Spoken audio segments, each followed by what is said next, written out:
players talking noise. The players talking noise already. Of course. Yeah. I mean, you know, everybody wants to say, you know, they're DBU and everything, and you know, like, you know, people get bombed in NFL games or college games. The big thing was this: when KJ Osborne committed to Miami, he posted an edit of himself hurdling a defender, and people are like, "Oh yeah, cool." And then you look a little closer, and that is none other than Florida Gators cornerback number 5, Chris Henderson. Chris Henderson, who was committed to Miami, who's from Miami, went to Columbus. He played with Trajan Bandy, who starts from Miami. So that little detail was in there. And that was a University of Miami program, like official athletic department edit. And that's had them, Florida players and fans, in their feelings. Boy, let me tell you, they've been upset. So people have been making all these other kinds of edits of, you know, MarkRogersTV on the ground after a sack, and you know, some guy standing around him. But it's like, yeah, you put a tight end and a running back in a like supposed defensive position, you know, like edit and things like that. But I mean, yeah, between that, yeah, people are, you know, they're talking noise. Like I've seen, like Chris Henderson came at me, honestly, because I said Josh Jobe got blurred. He got taken up top in the national championship game against Clemson because, you know, Jobe was committed to Miami, flipped to Alabama, blah. So I just said, oh, they took that boy up top, blur. And so Chris Henderson quote tweets my tweet from State of the U talking about, oh, where you play football at? Really, bro? I don't.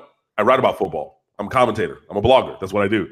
But like he even slid in my, like literally into my mentions. And I'm like, oh, so like, you know, people are doing that. So yeah, there's been plenty of chatter. And, you know, it's, we always talk about this every week or every year that I come on and talk about Miami, Florida State, and how those guys played with and against each other, Optimist, middle school, high school, you know, things like that. The ties that bind are very, very strong on both sidelines. It's the same thing with Florida, bro.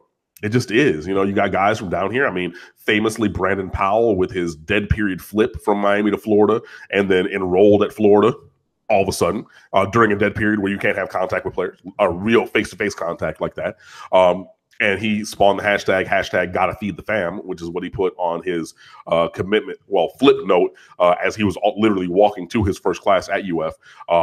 You know, you got things like that. Like I said, Chris Henderson, you got Trayvon Grimes, who went to St. Thomas Aquinas, went to Ohio State, transferred down to Florida. You know, you got all kinds of guys who are from recruiting battles in local areas and, you know, that know each other and things like that. Marco Wilson, like went to American Heritage. His brother Quincy Wilson, you know, their father Chad Wilson played at the University of Miami, won a national championship at the University of Miami. But both boys went to Florida for various reasons. I don't need to recount those, but yeah, I mean, things are always going to be contentious. Things are always going to be tight, and yeah, I mean, I'm looking forward to the game. It's going to be a good time. So, you know, let's go get it.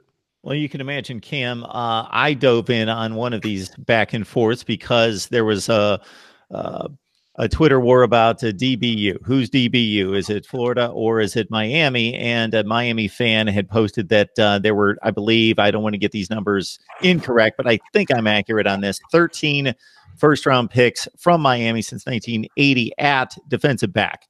And there were only 10 from Florida. So it was a 13-10. I don't know that that necessarily decides anything. But of course, me taking the measured overall approach of college football, I then wanted to look up Texas, LSU, and Ohio State because I would consider those 5 schools off the top of my head. I also looked up USC. That's what I was between those 6 schools, I figured we've covered.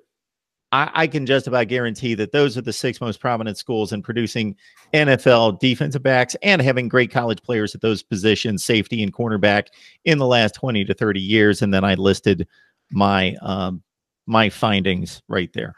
Yeah, I mean, I would say that those are the top schools. Obviously, you know, Florida likes to say that they're DBU because they try to sign 10 DBs every single class.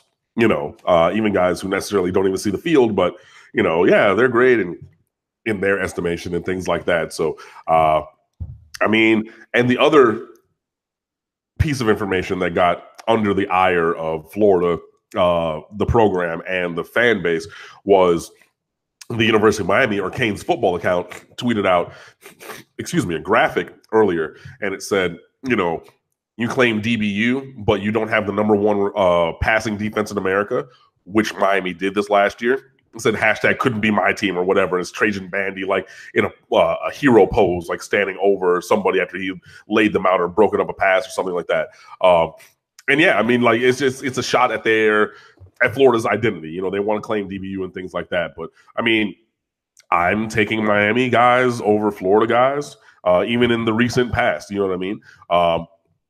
Obviously, yeah, I think that these other schools, I mean, especially like Texas, dude, they put some DBs out. USC, they put some DBs out. You know what I mean? So I think that a lot of teams have a point where they can, claim DBU, but I think that Florida is lower on that list than they want to believe. With 283 folks on the line, I would think that based on the numbers increased that we've had over the past few weeks, that if all of you guys go out and think, okay, who do I know that loves college football or specifically loves, of course, the Canes? And then you think, hey, if I go on social media, even with a bunch of people that I don't know and just let them know, hey, we're here every Wednesday night or at whatever point we determine, but it's typically been Wednesday night with Cam. We could probably have 1,000 people on the line here in the next few weeks. That's what I'm guessing. So let your family, your friends, your social media acquaintances know that we're right here talking Miami football just about every Wednesday night.